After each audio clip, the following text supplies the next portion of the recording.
शेतकऱ्यांचा जेव्हा प्रश्न येतो तेव्हा माझ्या अंगात हत्तीचं बळ येतं, हर्षवर्धन जाधव यांचं वक्तव्य। अवकाळी पावसामुळे कापूस पिकाचं मोठ्या प्रमाणात नुकसान झालं होतं। ज्या नेत्यांनी या शेतकऱ्यांना तारखा दिल्या त्या शेतकऱ्यांना पैसे मिळालेच नाहीत। आज ही परिस्थिती पुन्हा उद्भवलेली आहे। शेतकरी राजकीय नेत्यांना हात जोडून मदतीसाठी विनंती करतोय। आज शेतकऱ्याची अवस्था बिकट आहे। जेव्हा शेतकऱ्याचा प्रश्न येतो तेव्हा हत्तीचं बळ माझ्यामध्ये येतं, त्यामुळे माझा आवाज हा शेतकऱ्यांसाठी उठत असतो।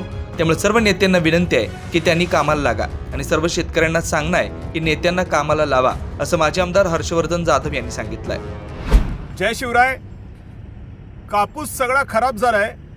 अर्थात या परिस्थितीवर मात करण्यासाठी मी आमदार असताना सातत्याने मदतच केली शेतकऱ्यांना। दुर्दैवाने आमदारकी गेली आणि परत एकदा गोंधळ सगळा सुरू झाला।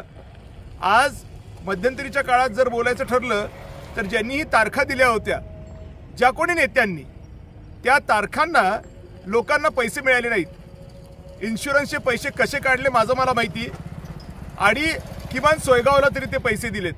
आज ही परिस्थिती पुन्हा एकदा उद्भवली आहे आणि शेतकरी वाऱ्यावरती आहे। माझी हात जोडून सर्व राजकीय पक्षांना विनंती आहे की तुम्ही काहीतरी बोंब पाडा। इथे आज शेतकऱ्याची अवस्था खराब आहे। मी पुन्हा सांगतो, माझ्या वैयक्तिक आयुष्यामध्ये कितीही वादळं आली तर जेव्हा शेतकऱ्याचा प्रश्न येतो त्यावेळेला हत्तीचं बळ माझ्यामध्ये येतं आणि याच्यावरती तोडगा निघाला पाहिजे। हा आवाज माझा फुटतोच, याला नाईलाज आहे।